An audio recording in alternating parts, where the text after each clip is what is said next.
a.m. in Hanoi, the host city of the second North Korea-U.S. summit that begins in the coming hours. Let's start by taking a look at the day's headlines.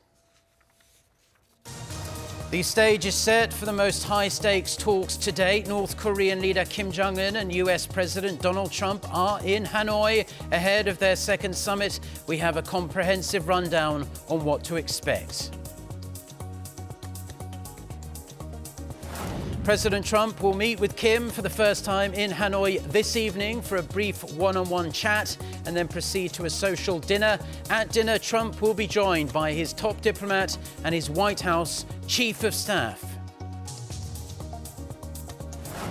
Plus, South Korea's main opposition, Liberty Korea Party, is set to hold its national convention to pick its new leader and members of its Supreme Council. The goal, to sweep to victory in next year's general elections.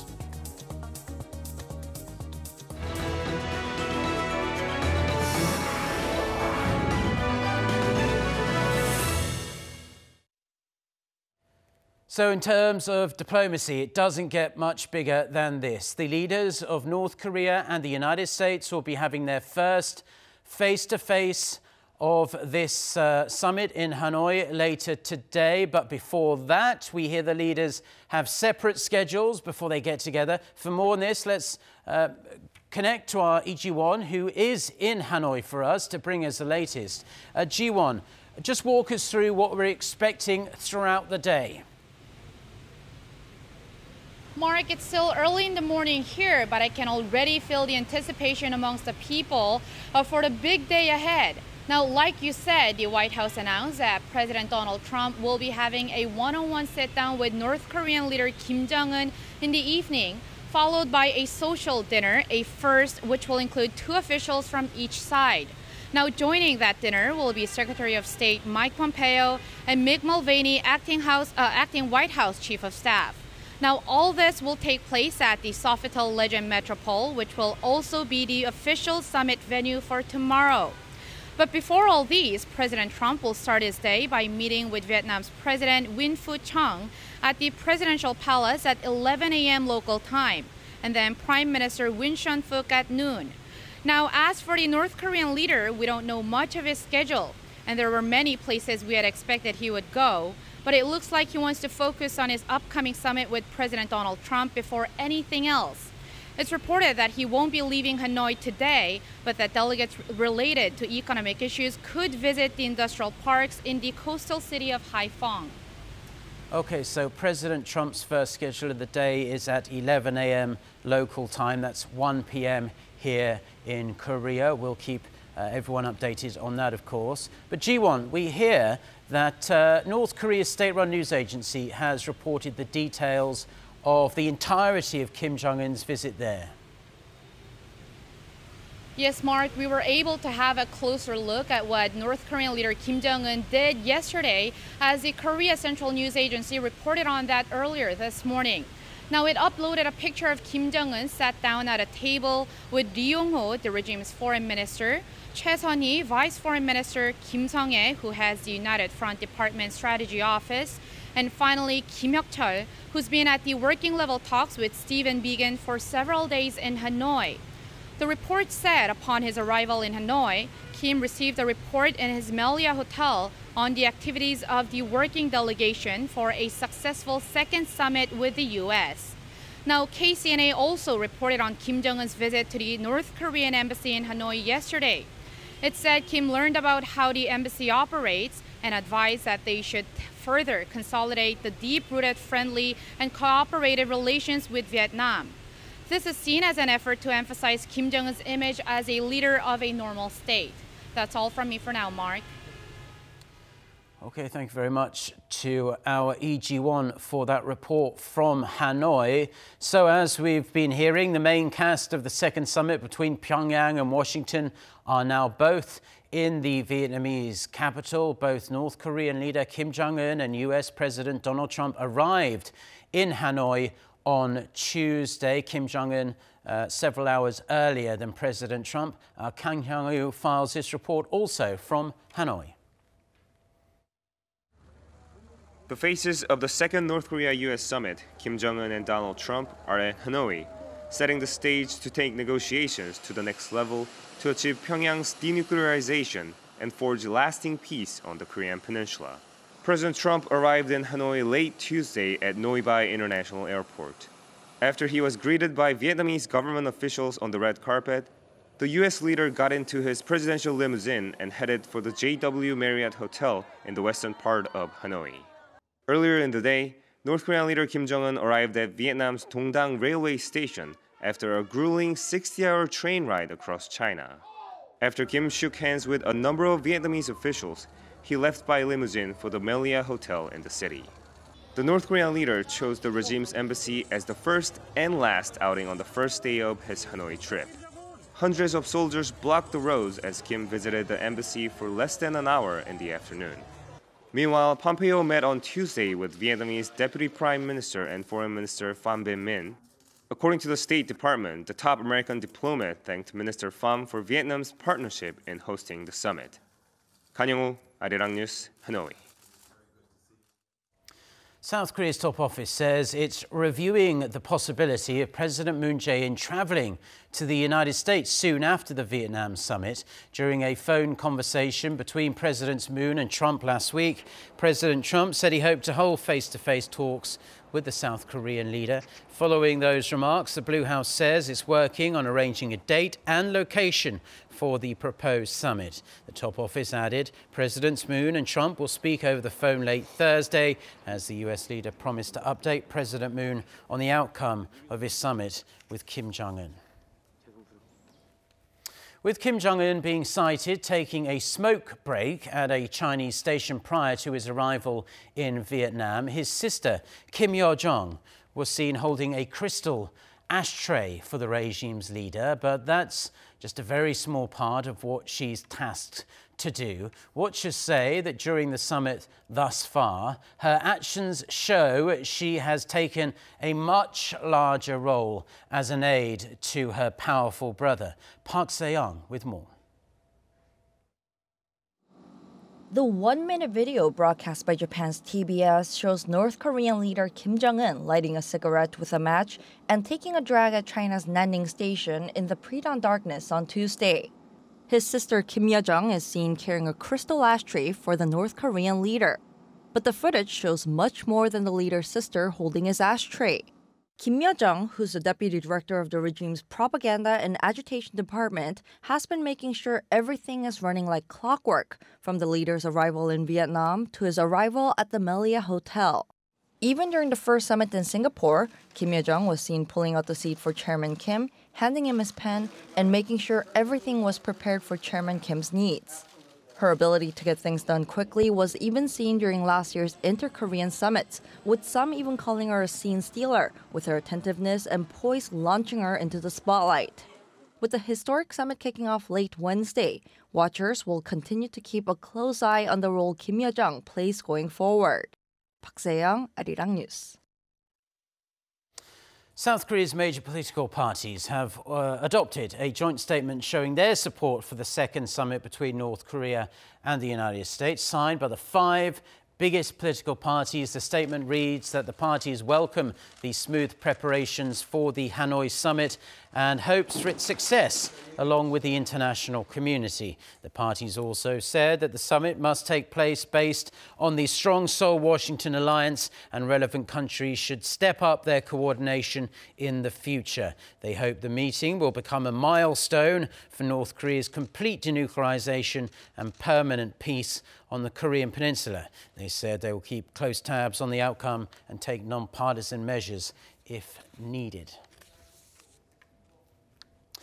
It goes without saying that international news outlets are taking a big interest in the second Kim-Trump summit. Our Noah Ram takes a look at how some of them are assessing what will be a historic meeting.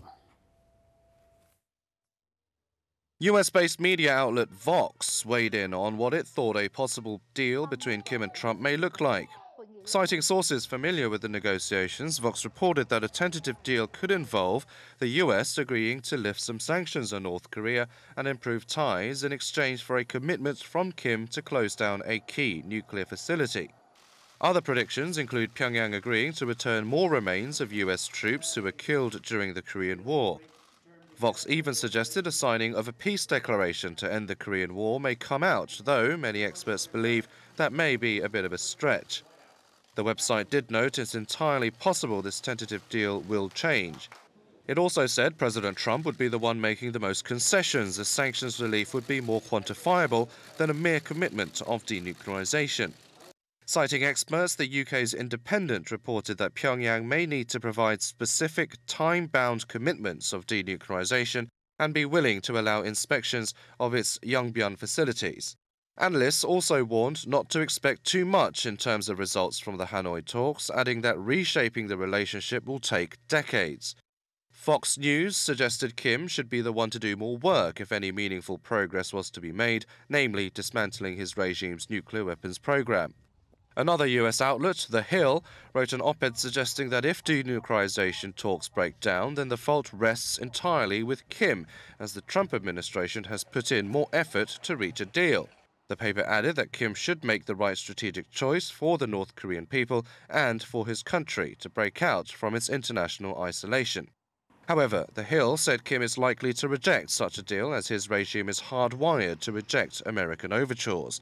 It even suggested the leader is executing a subversion campaign against South Korea to create the conditions for unification under Northern domination. Despite certain doubts about the outcome of the Hanoi talks, many are optimistic of some progress being made. It just boils down to which side is willing to give in first. Noaram, Arirang News. So the stage is set. The principal players are now firmly in place. Within the next several hours, we are going to witness history again, a second handshake between the leaders of North Korea and the United States, this time in Hanoi. If we cast our minds back a couple of years, no one would have ever thought such a thing would be possible. Let's get some expert analysis on the summit from Min Jong-Un, who's professor at the Korea National Diplomatic Academy. Thank you for joining us again this morning, Professor. Thank you. So Washington's chief nuclear negotiator, Stephen Biegun, who's been intimately involved in laying the groundwork for this summit in Hanoi, has said that the Trump administration's goals in Vietnam, they're rather ambitious. They are threefold, namely agreeing to a shared understanding of what constitutes denuclearization, which is a big bone of contention between the two sides. Also a clear and concise roadmap towards peace and denuclearization, and a freeze on all of the regime's WMD programs. How realistic do you think those goals are to being achieved in Vietnam? Well, I think that Stephen Biegun mentioned the three things just for what U.S. ultimately wants from North Korea. I think that what the U.S. wants from North Korea in these the negotiations is to achieve the complete denuclearization of North Korea. And to achieve the goal, the North Korea and the U.S. needed to have agreement about what constitutes the complete denuclearization. And to achieve the complete denuclearization, they need to have a roadmap to go there. Mm-hmm. And I think that the freeze on the WMD programs and the delivery means, it's just initial the measures to go there. It's kind of the starting point to implement the complete denuclearization.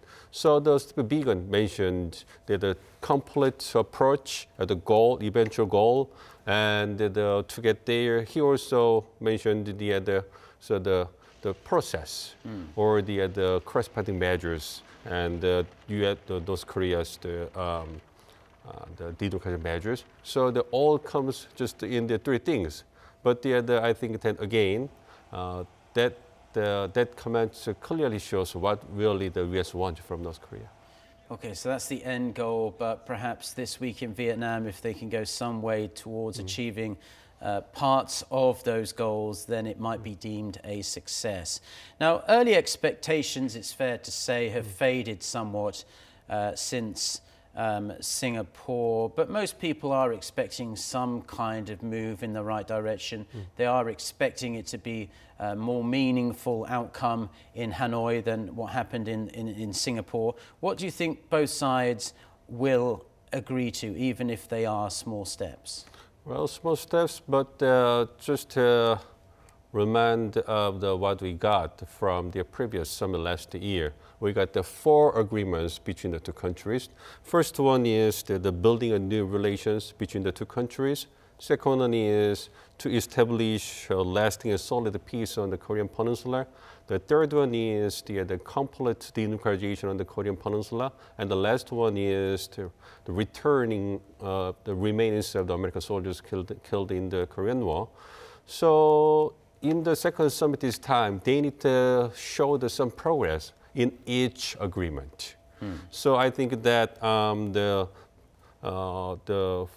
for the first and second agreements, like the building relations and the establishing the peace regime, I believe that the two countries got some the good agreement about what the U.S. provides to North Korea for those things. Like for the building of new relations, the U.S. I think is ready to give the North Korea like the establishing a liaison office, and for the second thing, the building of the peace regime on the Korean Peninsula, I believe that the two countries are ready to sign, or not to sign, but to just declare the kind of the peace declaration to end the Korean War.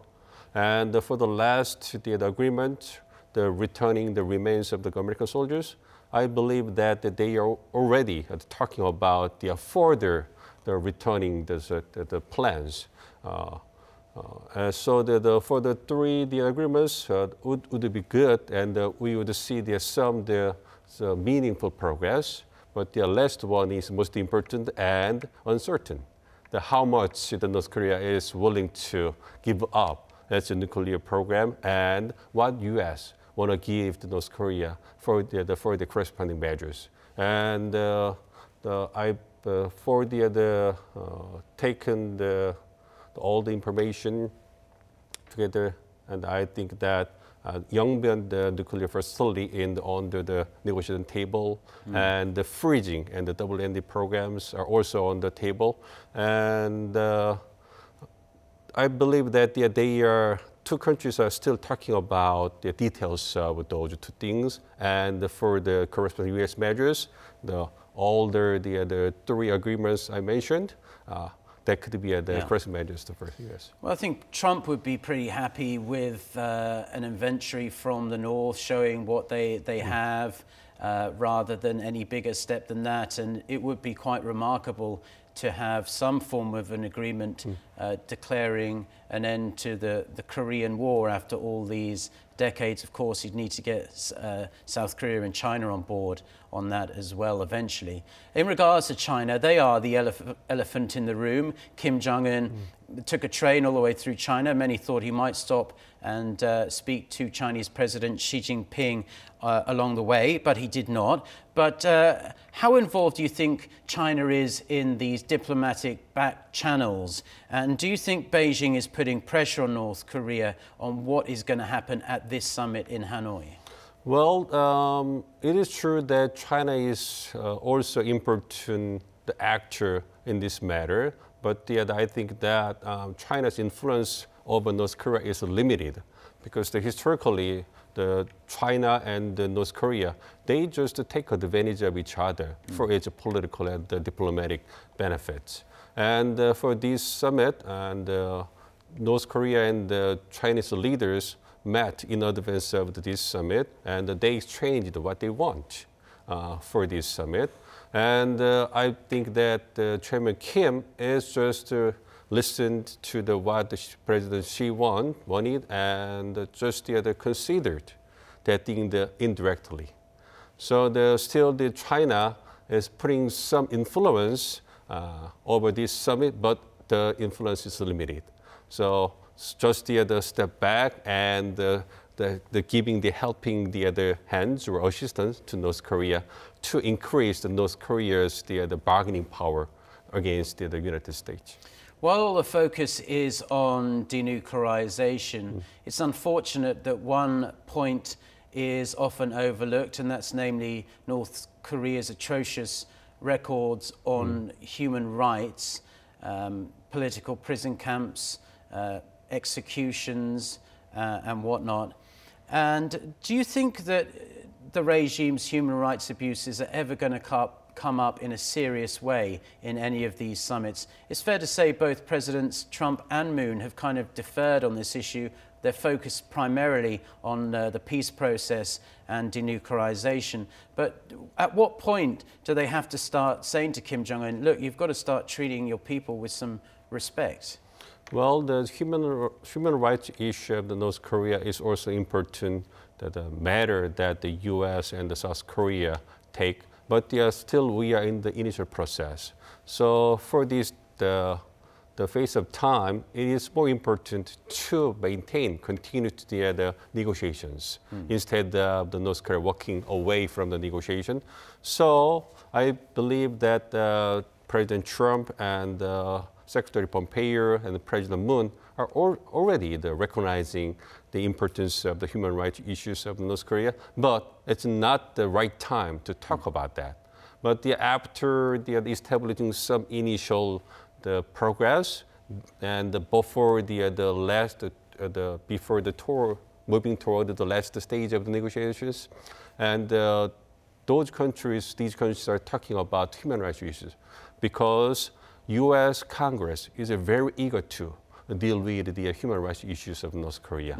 And to implement the peace agreement and the normalizing relations between the two countries, it is necessary for U.S. Congress to ratify the peace agreements and the normalizing relations.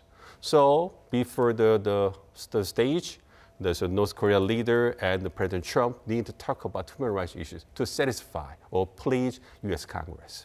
Well, it's, whenever there is a bill put on the table regarding North Korean human rights in U.S. Congress, it's almost unanimous, the vote in favor of that bill. So hopefully we'll see something come of that down the line.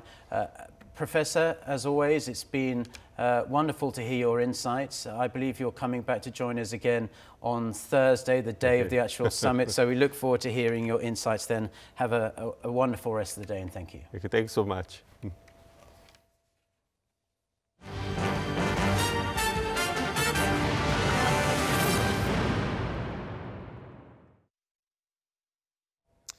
Now, in other news, on Friday, Koreans will celebrate the 100th anniversary of a crunch historic event that helped South Korea break free from Japan's oppressive colonial rule. Ahead of the anniversary of the March 1st independence movement, President Moon Jae-in on Thursday emphasized the importance of Seoul taking control in deciding the peninsula's fate. Shin Se-min tells us more. With Korea set to mark the 100th anniversary of the country's March 1st independence movement and the establishment of the provisional government, President Moon Jae-in highlighted the importance of Korea's leadership in deciding the fate of the country and the peninsula at large. Taking the weekly cabinet meeting outside the parameters of a public facility to a memorial of an independence fighter, the president said the country had come a long way since 100 years ago when it was under the colonial rule and unable to decide its own fate. 그러나 지금 국제사회에서 우리의 위상은 완전히 달라졌습니다. 충분히 자부심을 가지만 합니다. Emphasizing that the country is only one of 7 countries in the world with more than 50 million people and per capita income of $30,000, the president said Koreans must take control of its own destiny. He also took pride that his country is now getting more attention and acknowledgments from around the world for its role in managing changes on the Korean peninsula. 우리는 더 이상 역사의 변방이 아닙니다. 새로운 백년을 다짐하고 열어갈 역량이 우리 안에 있다는 자긍심과 자신감으로 새로운 시대를 함께 열어가기를 희망합니다. Also ahead of the Kim-Trump summit in Vietnam, President Moon had previously called for preparation on resuming inter-Korean economic cooperation, something he said was required for Seoul to take control of the fate of the Korean peninsula. In time for the anniversary of the 100th independence movement this week, the government also conferred the Republic of Korea Medal to Yoo Kwan-soon, a female martyr who symbolized the March 1st independence movement. It's an upgrade from the third highest civilian order she had been given before. Shin Se-min, Arirang News. South Korea's main opposition, Liberty Korea Party, is set to hold its national convention on Wednesday to pick its new leader as well as members of its Supreme Council. Vying for the leadership spot, the three candidates, former Prime Minister Hwang Kyo-ahn, former Seoul Mayor Oh Se-hoon, and two-term lawmaker Kim Jin-tae carried out extensive campaigning until the day before the election. The new chair, who takes the helm for the next 2 years, will be tasked with fostering unity among Conservatives and steering the party to victory in the 2020 general elections. The result of the election is set to be released at around 7 p.m. this evening. And that's where we're going to have to leave the news for now, unfortunately. Stay tuned to us here on Arirang TV. Plenty more coming up on the North Korea-U.S. summit that's set to start in the coming hours in Hanoi, Vietnam. We'll be connecting with all our correspondents there in Hanoi throughout the day and tomorrow as well. Until next time, goodbye.